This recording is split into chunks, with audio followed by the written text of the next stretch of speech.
यादव जितना जातिवादी है उतना ही राष्ट्रवादी। अरे क्या बात करते हो मौर्य जी, यादव राष्ट्रवादी महाभारत काल से है। यादवों में राष्ट्रवाद आल्हा में वर्णित मल्हना के लाल से है। एक यादव राजा पोरस ने सिकंदर को अपने कदमों में झुका दिया था। राष्ट्र की रक्षा के लिए द्वापर में ही 5 लाख की नारायणी सेना बना लिया था।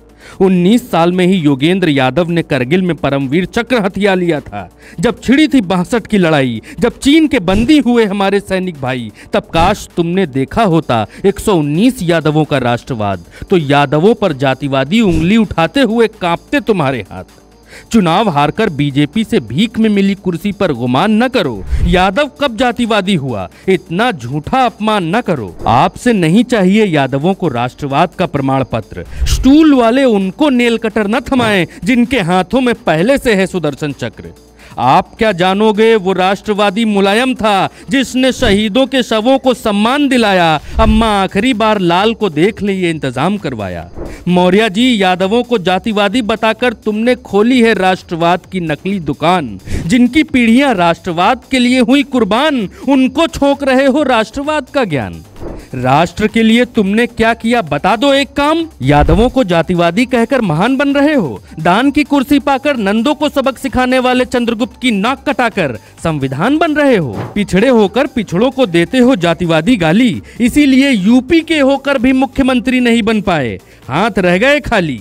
और सुनिए, संतोष यादव ने 2 बार एवरेस्ट पर चढ़कर पहली महिला पर्वतारोही होने का कीर्तिमान बनाया। सुरेखा यादव ने पहली महिला लोको पायलट बनकर दुनिया को दिखलाया। रेलवे में बीजेपी का कौन मिनिस्टर बैठा है जो सुरेखा के लिए हुआ जातिवादी? किसने जाति के नाम पर सुरेखा को पकड़ा दी रेलगाड़ी की चाबी? सबने अपनी मेहनत से नई राह बनाई। आपने जातिवादी कहकर सबकी मेहनत को मिट्टी में मिलाने की साजिश रची है मौर्य भाई। मौर्य जी, आप केवल 9 साल में हो पाए हैं अधकचरे राष्ट्रवादी। आप यादवों को गाली बकते हैं जिन्होंने देश दुनिया में सरकारें बना दी।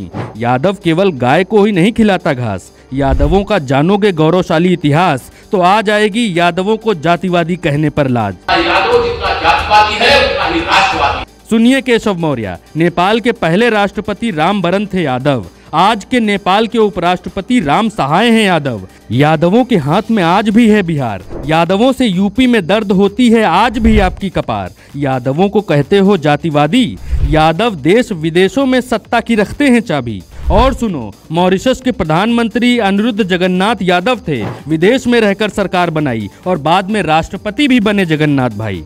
यादवों का राष्ट्रवादी इतिहास बहुत पुराना है, लेकिन आपको ये कौन बता गया कि यादव जातिवाद करने वाला है? यादव जातिवादी होता तो मोदी को प्रधानमंत्री बनने का आशीर्वाद न देता। और सुनिए केशव मौर्य जी, केशव जो आपका नाम है ये भी यादवों की ही पहचान है। यादव, अहिर, यदुवंशी, राव चौधरी, राय सिंह उपनाम हमारे हैं। यूपी में गोप यादव हैं, ग्वाल यादव हैं, पंजाब गुजरात में अहिर यादव सबके प्यारे हैं। गोवा महाराष्ट्र में गवली यादव हैं, कर्नाटक आंध्रा में गल्ला यादव हैं, तमिलनाडु में कोनर यादव हैं, केरल में मनियार यादव हैं सबके दुलारे। फिल्मों में राजकुमार यादव है, रघुवीर यादव है, राजपाल यादव है, निरहुआ यादव है, केसारी लाल यादव है, पत्रकारों में भरत यादव है। सब काम से हैं जाने जाते। इनको किसी ने उंगली पकड़ाकर यहाँ नहीं पहुँचाया। हिंदू मुसलमान की लड़ाई लगवाकर भी देश में नहीं छाए। कड़ी मेहनत की तब जाकर यहाँ तक पहुँच पाए।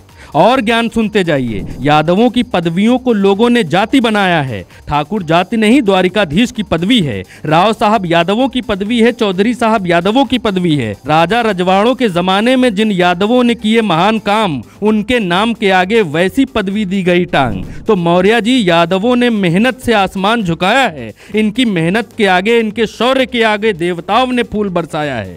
तो आगे से यादवों को न कहना जातिवादी। यादवों ने भारत में ही नहीं दुनिया में सरकारें बना दी और गिरा दी।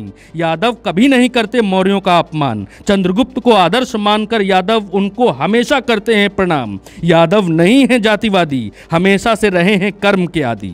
हमेशा से रहे हैं कर्म के आदी।